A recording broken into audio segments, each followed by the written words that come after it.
News वालों ने पहले ही दिखा दिया था कि इस बार तो हड्डियों कम कुपाने वाली ठंड पड़ेगी, और देखो पड़ भी रही है। ये लो, इसे ठंड कह रहे हैं भाई साहब। ये है आज की जवान पीढ़ी। पूरी सर्दी निकाल दी, तेरे बाप ने एक स्वेटर नहीं लिया और इसे कड़ाके की सर्दी लग रही है। अरे सर्दी तो तब पड़ी थी जब तेरा छोटा भाई पैदा हुआ था। याद है आपको नयन की मम्मी, जब हम रोनी को अस्पताल से लेकर आए थे? भाई साहब ये घुटनों तक बर्फ जमी पड़ी थी। क्या दादू, यहाँ बर्फ पड़ती थी और आपने मुझे दिखाया भी नहीं? तब मैं कहाँ था? तब तू परियों की दुनिया में था बेटा। समझ गया मैं दादी। परियों की दुनिया जैसा कुछ नहीं होता। जब बर्फ जमी होगी तब पोलार बेयर भी आया होगा ना दादू? वो तो ध्यान नहीं है बेटा। आपको मैं ही मिलता हूँ ना दादू। कभी आप कहते हो पहले हमारे घर के पीछे जंगल था, सियार आवाज देते थे, और आज तो आपने बर्फ का भी कह दिया। तेरे दादू झूठ नहीं बोल रहे बेटा। बर्फ तो गिरी थी उस बार, ऐसी ठंड थी मुझे तो लगा कैसे मैं हॉस्पिटल पहुंचूंगी। एक तो इतनी ठंड, ऊपर से मेरे घर से निकलते ही बारिश शुरू हो गई। कोई गाड़ी वाला ले जाने को तैयार नहीं था। इस तरह एक ठेले पर अस्पताल पहुंची हूँ मैं। मुझे याद है इस रोनी ने ना जन्मते वक्त बहुत कष्ट दिया है मुझे। और जन्मने के बाद मम्मी?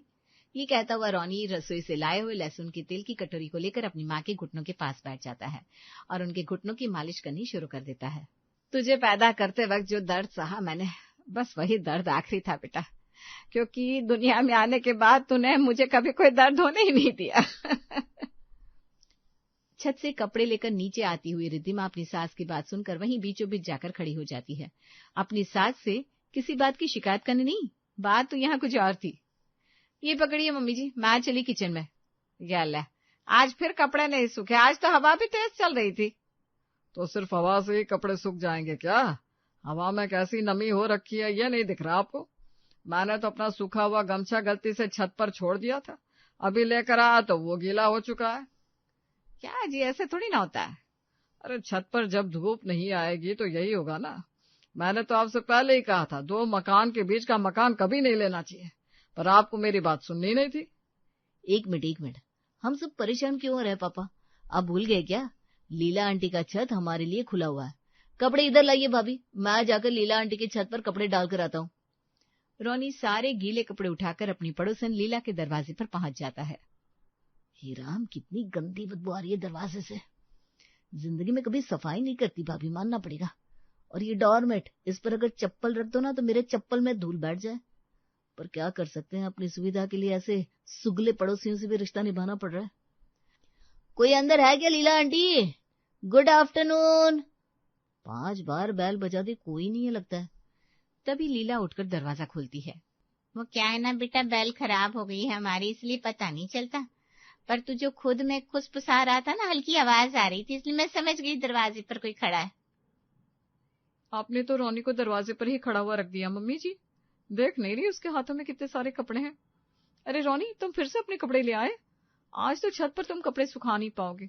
वो क्या है ना, आज मैंने भी अपने सारे पुराने कपड़े धो दिए हैं तो पूरी छत भरी हुई है, तो तुम्हारे कपड़े कहाँ सूख पाएंगे। अच्छा, कोई बात नहीं आंटी। मैंने तो सोचा था जब तक छत पर कपड़े सूखते तब तक मैं आपके घुटनों में कोरिया से मंगाया हुआ जॉइंट रिलीफ ऑयल लगा देता।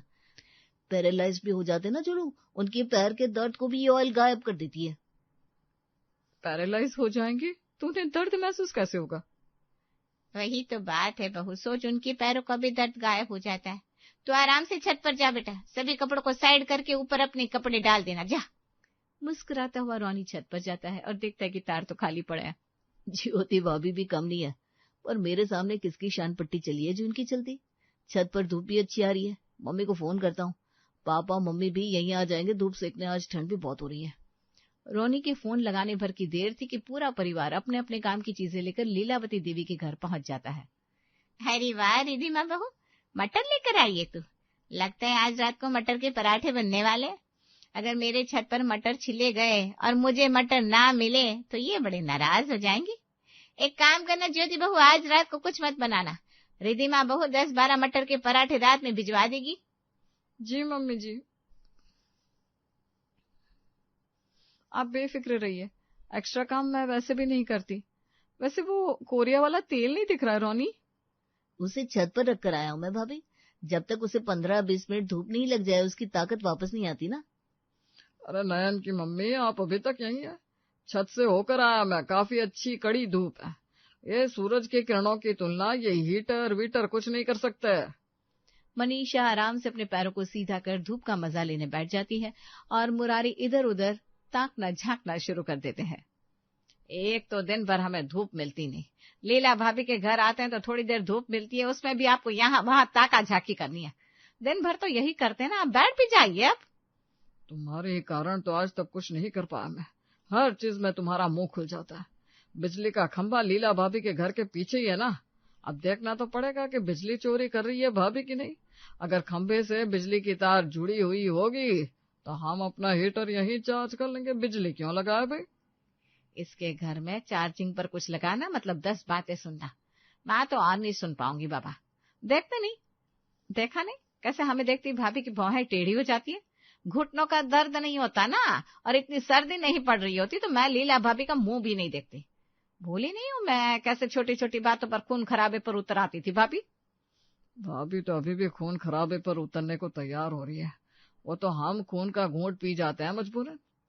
अरे मम्मी जी, भावनाओं में नहीं बहते, जरूरत पड़ने पर गधे को भी बाप बनाना पड़ता है। एक काम कर चीकू, तू जाकर हमारे घर से हीटर ले आ, उसे नीचे हॉल में चार्जर पर लगाकर तू हीटर के सामने बैठकर ही पढ़ लेना, ठीक है बेटा। चीकू अपने घर जाकर हीटर लेकर आता है और उसे चार्जिंग पर लगाकर हॉल में पढ़ने लगता है। खुद तो आती है मनीषा, पूरे खानदान को लेकर आ जाती है, मानना पड़ेगा। बड़े तो बड़े ठहरे, छोटे बच्चों को भी सारी चालबाजी सिखा रखी है उसने। चीकू ये सुनकर सीधा अपने पापा को फोन मिलाता है। हमारे घर धूप नहीं आती ना बेटा, इसीलिए लीला आंटी की 4 बातें सुननी पड़ती है। आधे घंटे में चार्ज हो जाता है हीटर। जैसे ही हीटर चार्ज हो जाए तो वापस घर पर आ जा, बाकियों को वही रहने दे। इस तरह कपड़े सुखाकर, धूप सेक कर और मटर छिलकर रिद्धिमा के घर वाले धूप ढलते ही वापस अपने घर लौट आते हैं। मैं फटाफट मटर का मसाला बना लेती हूँ मम्मी जी, और एक तरफ चाय चढ़ा दूंगी। हाँ बहू, चाय बना ले, बड़ी ठंड सी पड़ रही है, ऊपर से टाइल्स वाले जमीन पर कुछ ज्यादा ही ठंड लगती है। पहले के जमाने में सही था, लाल आंगन वाले घरों में ऐसी ठंड ना लगती थी। हमारे तो सिर्फ जमीनों पर टाइल्स लगी है मम्मी। लीला आंटी के पास इतने पैसे हैं कि वो दीवारों पर भी टाइल्स लगा ले, पर सोच ऐसी नीची कि क्या कहे। हमारे यहाँ कोई भी आए हम उसे सूखे मुंह नहीं भेजते। और एक लीला आंटी सामने बैठ के कॉफी पी रही थी, पकौड़े खा रही थी, और हमसे झूठे मुंह तक ना पूछा। अरे रहने दो ना रोनी, कौन सा हमें जिंदगी भर लीला आंटी से रिश्ता निभाना है। कुछ दिन की ठंड है यहाँ, ठंड गई और वहां उनको बाय बाय कर देंगे। रिद्धिमा अपनी बात पूरी करती कि उसकी बात को आगे कंटिन्यू दरवाजे पर खड़ी लीला कर देती है।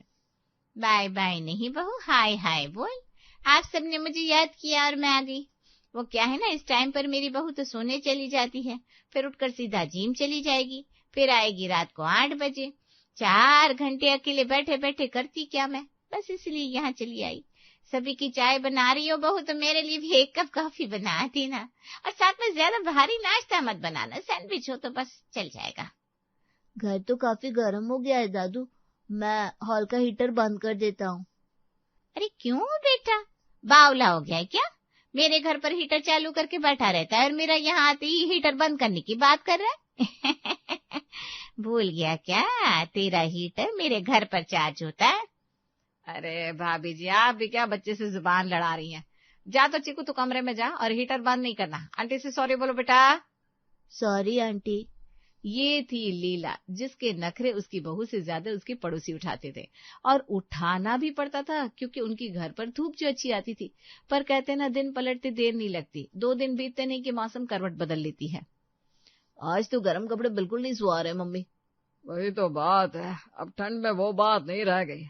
पहले जब ठंड पड़ती थी तो 6 महीने से पहले जाती नहीं थी, और अब देखो परसों तक तो लग रहा था मार्च तक ठंड रहेगी, फिर बीते शाम से मौसम फट से पलट गई। अब तो ठंड गई अपने घर, कपड़े हटाना शुरू कर दो भाई। सही कह रहे पापा जी आप। और किचन में तो इतनी गर्मी लग रही है कि पतला सा शॉल भी बर्दाश्त नहीं हो रहा है मुझे। अच्छा ही हुआ ठंड गई। इस सर्दी के पीछे ना बड़ी मगजमारी हुई थी, खास करके इस हीटर के पीछे। इसके रिपेयर में इतने पैसे लग गए जितने में एक नया कूलर आ जाता। सबसे पहले तो पापा जी इस हीटर को बेचकर हटाइए आप। जाती हुई जनवरी के साथ मौसम ने करवट ले ली थी। सभी के घरों में ठंड के कपड़े वापस से पैक होने शुरू होने लगे थे। अरे भाभी, 1-2 फुल स्लीव्स के टी शर्ट शर्ट तो छोड़ दो। ना ना, फिर कुछ दिनों बाद तुम इन टी शर्ट को निकाल कर अलग कर दोगे, फिर वापस दोगे मुझे।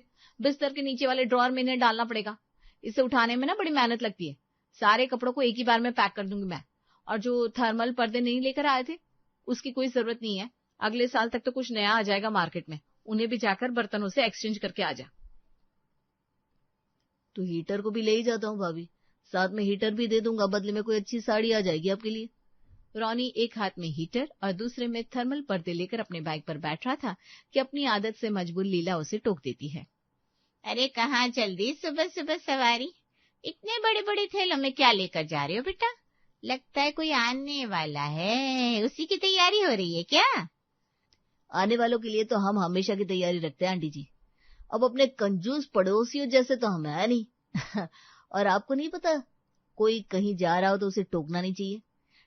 ये कहकर रोनी बाइक का धुआं उड़ाता हुआ आगे निकल जाता है। सभी उन्हीं कपड़ों को धोकर रिधिमा छत पर सुखा रही होती है कि अपने छत पर खड़ी ज्योति उसे टॉन्ट मारते हुए कहती है, आहा, क्या फ्रेश हवा आ रही है छत पर। बड़े दिनों बाद आज जाकर सुकून से वॉक कर पा रही हूँ। नहीं तो जब देखो कभी कोई आकर घर पर बैठा रहता है। बैठने वाला सिर्फ बैठ कर नहीं जाता था, रात का खाना आपके घर पर पहुंचा देता था। शायद तुम भूल गई हो ज्योति।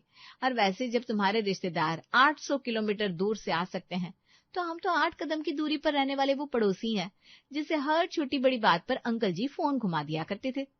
बढ़िया, ये पड़ोसी धर्म के बारे में पता नहीं है, बस हवा में बातें करनी है मैडम जी आपको। मुझे बातें सुनाई आपने, अब आकर दिखाइए हमारे छत पर, मैं भी देखती हूँ मम्मी जी आपको अंदर कैसे लेती है। अरे वो तो लीला आंटी से हमारे पुराने संबंध है, वरना वैसे गंदे घर में तो हम भूल कर भी ना जाए। जिसकी जुबान पर धूल मिट्टी जमी पड़ी हो वो घर की सफाई क्या ही करेगी। दोपहर तो निकल जाता है। रिधिमा काम कर रही होती है कि उसी का आवाज सुनाई देती है, पुराना पंखा, पुराना एसी, पुराना कूलर दे जाओ वाजिब दाम पर, जल्दी आओ, हमारी गाड़ी जाने वाली है। अरे मैं जाने नहीं दूंगी। रिधिमा भागती हुई हॉल में आती है और अपनी सास को कबाड़ी वाले को रोकने को कहती है। अरे वो तो ठीक है, पर कूलर पंखे क्यों बेचना है? अरे वो मैं बाद में बताती हूँ आपको, आप बाहर जाकर जल्दी से कबाड़ी वाले को रोकिए ना, मैं 2 मिनट में आई। अरे बेकार में हड़बड़ा रही है तू, एक ही लाइन रिकॉर्ड कर रखी है उसने, दिन भर बजाता रहता है, बस बोल देता है गाड़ी जा रही है। शाम 7 बजे तक तो यही मरता रहता है। थर्मस, ब्लोअर और एक पुराना गीजर लेकर सास बहू गाड़ी वाले के पास पहुंच जाती है। 1200 रुपये, ये तो अच्छा सौदा कर लिया हमने mummy. I am so happy. अरे किस बात की हैप्पी भाई, हमें भी बताओ।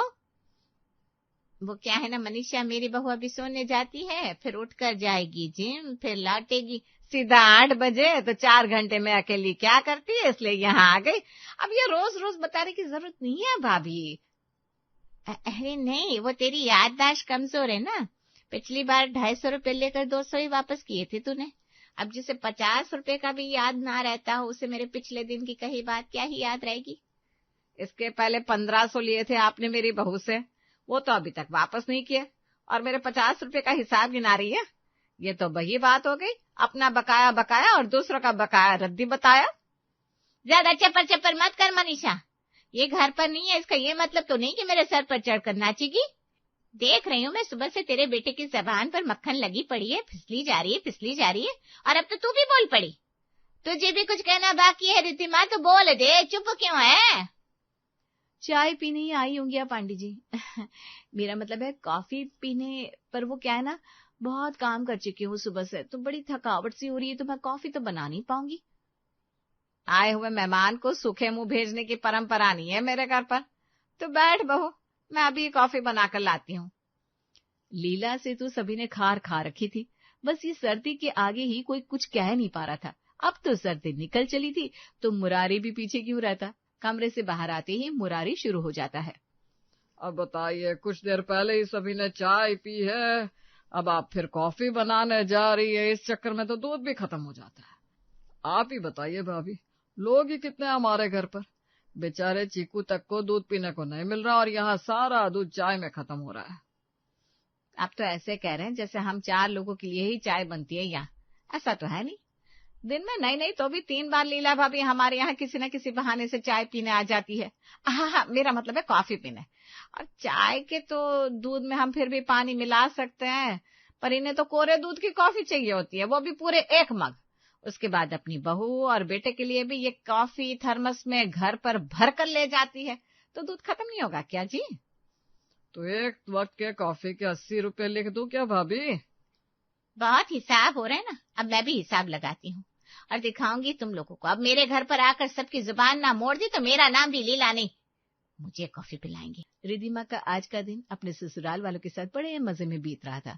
पूरा परिवार एक साथ बैठकर आज हंसी छिछोली कर रहा था और आज उनके साथ रिद्धिमा भी थी, क्योंकि उसे पड़ोसियों के खाने बनाने की टेंशन नहीं थी। फाइनली आज जाके मेरा सर हल्का हुआ है, वरना ये ठंड की ऊनी टोपी पहन पहनकर बाल तो खराब होते ही थे, सर दर्द अलग से हो जाता था। अगली सुबह, अरे रिद्धिमा एसी कम करो यार। कूलर तो पिछले साल आया हमारे घर में, वो भी खराब पड़ा है और तुम एसी को रो रहे हो। एसी कहाँ है हमारे घर पर? नींद में बड़बड़ा रहे हो क्या? अरे तो इतनी सर्दी कैसे लग रही है अचानक से? वापस से सर्दियां शुरू हो गई हैं। कल बस दिखाने भर ही धूप आई थी। क्या? यहाँ नयन रिद्धिमा के कमरे से बाहर आता है। वहाँ चीकू, रोनी और बाकी सब भी एक एक करके सभी कांपते हुए हॉल में आकर जमा हो गए। आपको भी ना भाभी से इतने प्यार नहीं करने चाहिए थी। अब उनके घर पर धूप सेक में कैसे जाएंगे हम?